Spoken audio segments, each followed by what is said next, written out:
Hi welcome to Nandu kitchen. இன்றைக்கி நம்ம என்ன செய்ய போகிறோன்னா இடியப்பம் செய்கிறோம். அதுக்காக மாவு வந்து ஒரு 1 கப் எடுத்து வச்சுருக்கோம். இந்த மாவு வந்து நம்ம சுடு தண்ணியில் போட்டு கிண்டி களி பதத்துக்கு எடுத்துக்கலாம். வாங்க எப்படி செய்யலாம்னு பார்க்கலாம். நம்ம சுடு தண்ணி வந்து 2 டம்ளர் வச்சுருக்கோம். இப்போ லைட்டாக உப்பு சேர்த்திக்கலாம் மாவுக்கு தேவையான அளவு.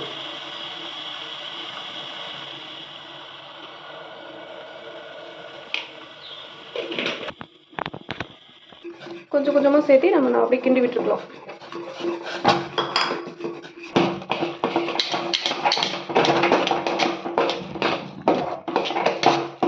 நல்லா மசிச்சு விடணும். அப்போ தான் இடியப்பம் நல்லா சாஃப்டாக இருக்கும்.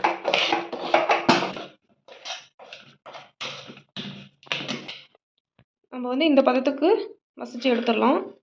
பாருங்கள், இப்படி இருக்கணும். ஓகே, இப்போ மாவு ரெடி ஆயிடுச்சு. இப்போ நம்ம இடியப்பம் பிழிஞ்சு எடுத்துக்கலாம். இடியப்பம் பிழியறதுக்கு இட்லி பாத்திரம் வச்சாச்சு. நம்ம பிளேட்டில் வந்து எண்ணெய் பூசி இடியப்பம் பிழிஞ்சிக்கலாம்.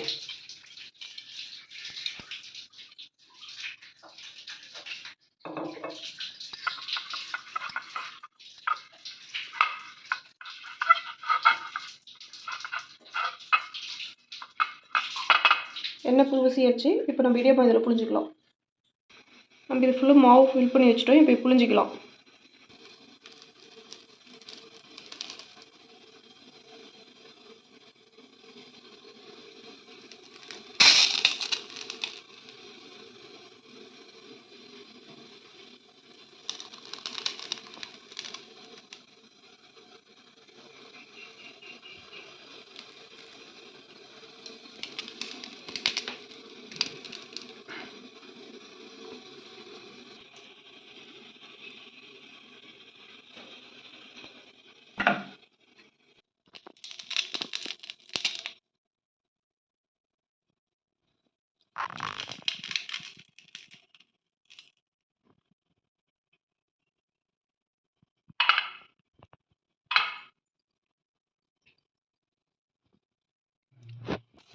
தண்ணி ஹீட் ஆயிடுச்சு, நல்லா கொதிச்சு வந்துருச்சு. இப்போ நம்ம பிளேட் எடுத்து வச்சிடலாம்.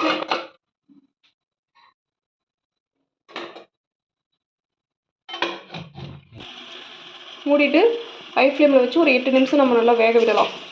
வெந்ததுக்கப்புறம் பார்க்கலாம். 8 நிமிஷம் ஆயிடுச்சு. வாங்க, நல்லா வெந்து வந்துருச்சு. நம்ம இப்போ இறக்கிடலாம்.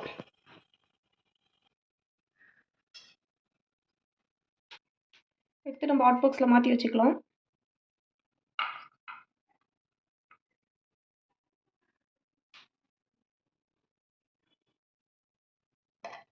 இடியப்பம் ரெடி ஆயிடுச்சு. என்ன செய்கிறோம்னா தேங்காய் பால் செய்கிறோம். நம்ம ஸ்வீட் வேணும்னா ஸ்வீட் செஞ்சுக்கலாம், இல்லை காரம் வேணும்னா நம்ம சன்னா மசாலா அது மாதிரி கூட செஞ்சுக்கலாம். நம்ம விருப்பம் தான். ஆனால் நான் இன்றைக்கி தேங்காய் பால் செய்கிறேன். தேங்காய் பால் செய்கிறத நான் அப்புறம் உங்களுக்கு காட்டுறேன்.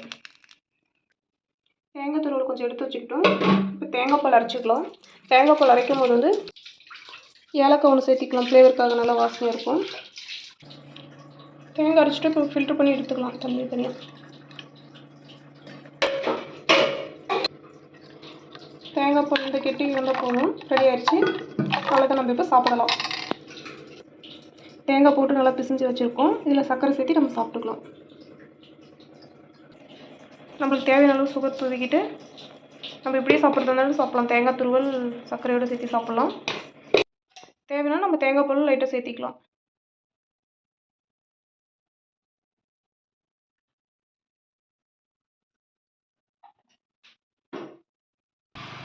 சுவையான இடியாப்பம் ரெடி ஆயிடுச்சு. வாங்க சாப்பிட்லாம்.